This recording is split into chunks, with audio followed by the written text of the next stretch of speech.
Right.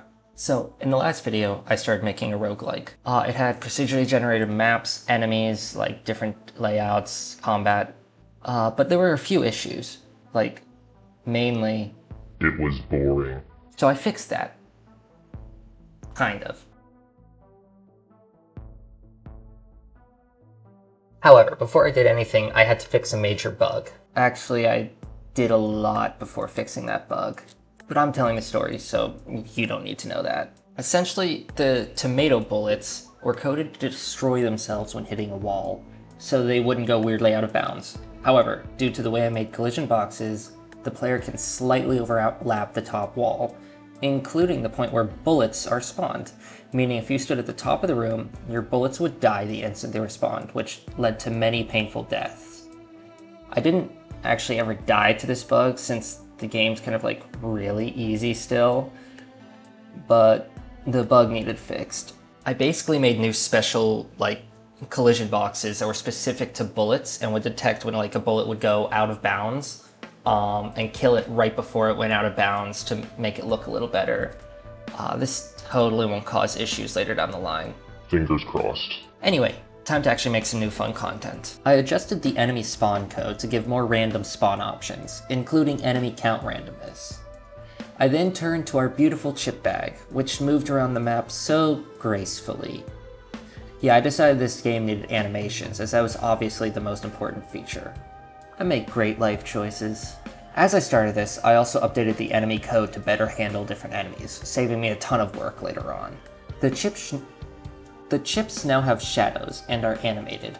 I decided to make them hop around the map instead of just constantly moving towards the player. For some reason, they double jump. I'm not really sure why, but I kinda like it. It's a bug, not a feature. It's not a bug, it's a feature. So dumb. I also made this random death animation, which I actually like, and I'm using it on everything now. Now, roguelikes don't have just one enemy. That would be boring. So I added Soda. Yeah, I decided to let this be the enemy that constantly moves towards the player. It has this pulsating animation that I gave it.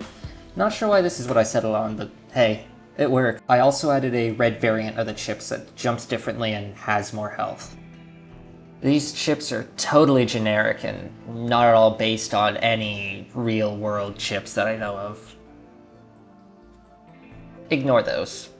So now we have 3 different enemies. It's starting to feel a lot better, but we're still missing something. Actually, we're missing a lot, but there's one really important thing we're missing. Items. Kind of a big deal. So I decided to be really out there and not have items in my game. Because honestly, items are just a lot to implement. They're kind of a waste of time. Like, no one really plays Binding of Isaac for items, so like, it's the story and gameplay that matter. So I started coming up with an idea for a boss. Of course I added items. All joking aside, I didn't really know where to start with item implementation, so I took some inspiration from a deck building game that my friends and I are working on. Realized that everything I'd done wasn't working, so I deleted everything, started again, messed up, tweaked it, messed up again, retweaked it, and I finally implemented the first item.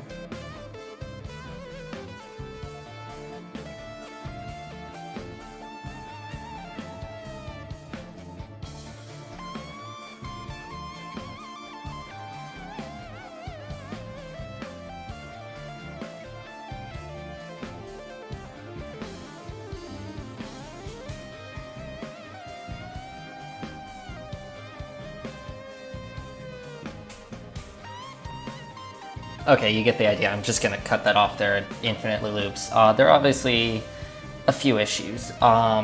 First off, I made it so like rooms don't crack if you already picked up an item, so they just keep spawning, which means you can keep going back in and picking them up. In that case, the item I made is an apple, which just gives you a movement speed boost. On its own, it's fine, but if you're infinitely looping it, it's an infinite speed hack. So obviously not good. So I fixed that.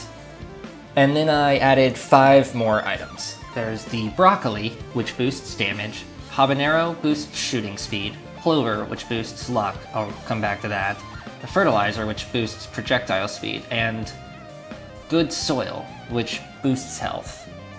Yeah, this needs some sprite work. I started simple with items that just boost like stats basically, because I was still testing the whole system and I was working on implementing them. I have a bunch more planned that'll actually like change gameplay and bullets and all that, but those will come later down the line. Now, what does luck do? It affects how likely a pickup will drop at the end of combat. I created the most basic pickup possible. A healing tomato.